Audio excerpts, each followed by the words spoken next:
Salmo 79. Este salmo ha sido escrito por un personaje importante en la alabanza a Dios en el Templo de Jerusalén, cuyo nombre es Asaf. Como antecedentes debemos tomar en cuenta que a causa del persistente pecado de Judá, Dios les entregó en manos del ejército babilónico al mando de Nabucodonosor. Luego de varias sangrientas incursiones, finalmente en el año 586 a.C., los babilonios lograron tomar la ciudad de Jerusalén y no dejaron piedra sobre piedra, ni en el templo ni en la ciudad. El autor del Salmo 79 fue testigo de esta masacre y en su salmo nos presenta la cruda realidad que tuvo que vivir el pueblo de Dios y el clamor nacional que se elevó a Dios por parte de los sobrevivientes. Es así como en los versículos del 1 al 4 tenemos la cruda realidad que enfrentó el pueblo de Dios. Dentro de esto, como figuras dantescas, van desfilando algunas características de la masacre. En primer lugar, había profanación. Verso 1 dice: «Oh Dios, vinieron las naciones a tu heredad, han profanado tu santo templo, redujeron a Jerusalén a escombros». Tanto el templo como la ciudad donde fue edificado, Jerusalén era considerado como algo sagrado para los judíos. Pero como consecuencia de su pecado, las naciones judías, en este caso Babilonia y seguramente sus aliados, profanaron la heredad de Dios, pisotearon lo sagrado y lo dejaron reducido a escombros. Esta es una de las consecuencias de todo pecado. Una vez cometido el pecado, abre la puerta para que el destructor profane lo que pertenece a Dios.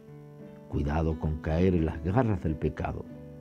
En segundo lugar, había muerte. Verso 2 al 3 dice: «Dieron los cuerpos de tus siervos por comida a las aves de los cielos, la carne de tus santos a las bestias de la tierra. Derramaron su sangre como agua en los alrededores de Jerusalén, y no hubo quien los enterrase». Cuando Dios pone la mano sobre alguien en disciplina, es cosa seria. En el caso de la nación de Israel, deben haber muerto cientos de miles. Fueron tantos que no había cementerios ni sepulcros para enterrarlos. Ni siquiera había quien haga lamento por los difuntos. Dice el texto que los cadáveres quedaron al descubierto, de modo que las aves de rapiña y las bestias de la tierra podían darse un banquete con los restos mortales en proceso de putrefacción. La sangre derramada fue tanta que parecía que se hubiera derramado agua por los alrededores de Jerusalén. La muerte es otra de las funestas consecuencias del pecado. Si no hubiera sido por el pecado que entró en la humanidad, no hubiera habido lugar para la muerte en el mundo. Cuidado con el pecado. Puede ser que usted no sea víctima de una muerte fulminante justo después de cometer el pecado, pero es muy posible que como consecuencia del pecado muera la inocencia, muera la confianza, muera la honestidad, muera el buen testimonio. El pecado conduce a la muerte en muchos sentidos. El salmista lo había comprobado. En tercer lugar, había burla. Verso 4. Somos afrentados de nuestros vecinos, escarnecidos y burlados de los que están en nuestro alrededor.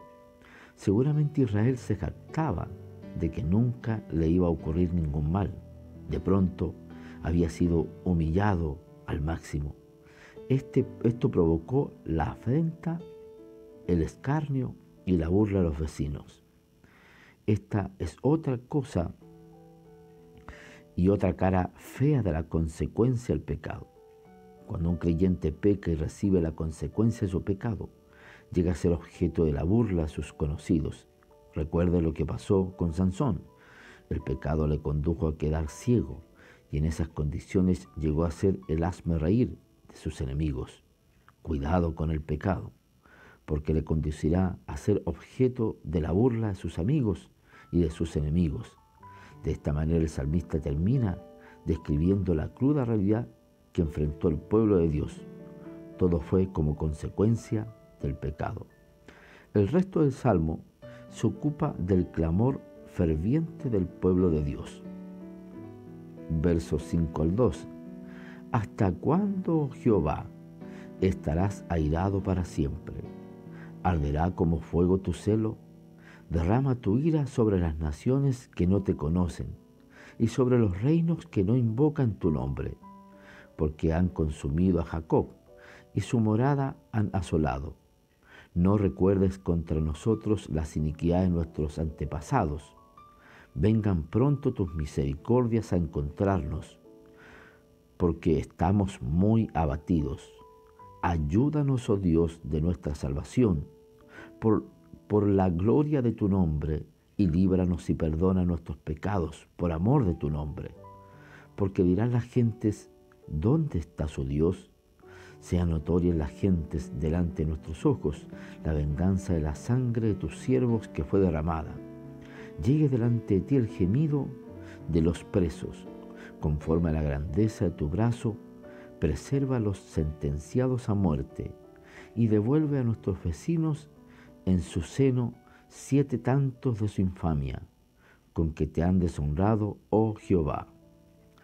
Este es el clamor fervoroso del pueblo de Dios.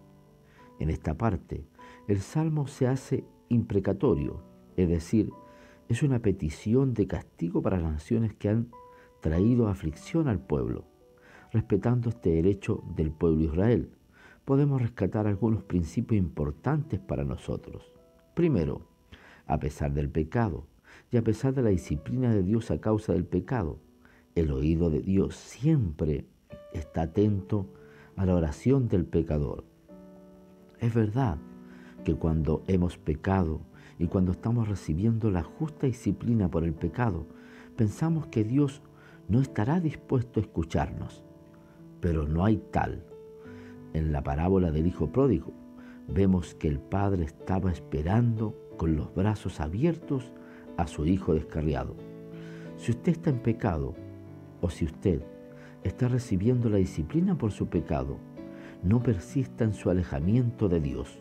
Vaya a Dios inmediatamente en oración, y en Él encontrará un Padre misericordioso y compasivo. Aunque firme, hable con Él. Dígale cuán arrepentido está usted por su pecado y cuán dispuesto a apartarse del mismo, y verá cómo Dios le encerrará en un abrazo de amor perdonador. Segundo, el pecado afecta no solo al que lo comete, sino también a personas inocentes como sus descendientes. Por ejemplo, el salmista está pidiendo a Dios que no recuerde contra él y los de su generación las iniquidades de los antepasados. La razón de este pedido es porque la Biblia enseña que el pecado afecta a las generaciones futuras. Al pensar que así de terrible es el pecado, debemos pensar 1.000.000 de veces antes de cometer cualquier tipo de pecado.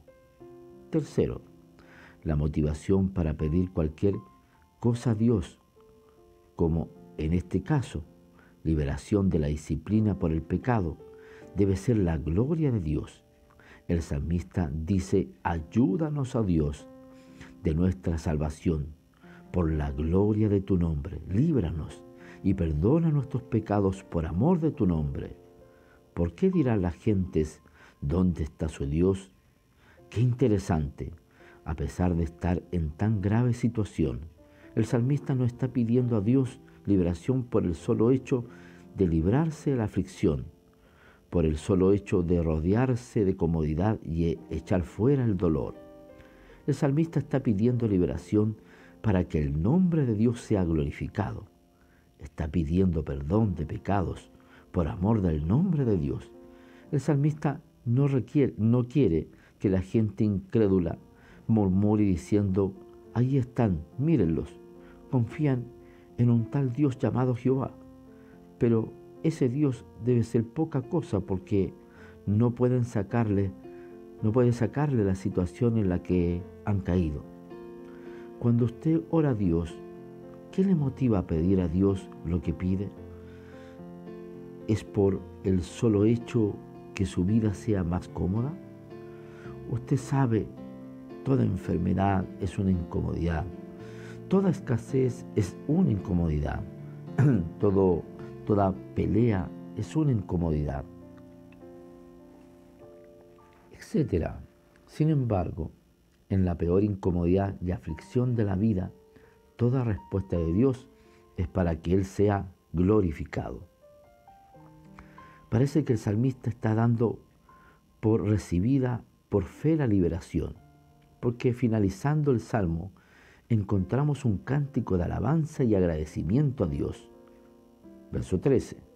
Y nosotros, pueblo tuyo y oveja de tu prado, te alabaremos para siempre, de generación en generación, cantaremos tus alabanzas. Puede ser que alrededor la cruda realidad sea para llorar, pero en medio de esa cruda realidad podemos elevar a Dios un clamor ferviente y nos sorprenderemos al saber que el oído de Dios está esperando oír nuestra oración.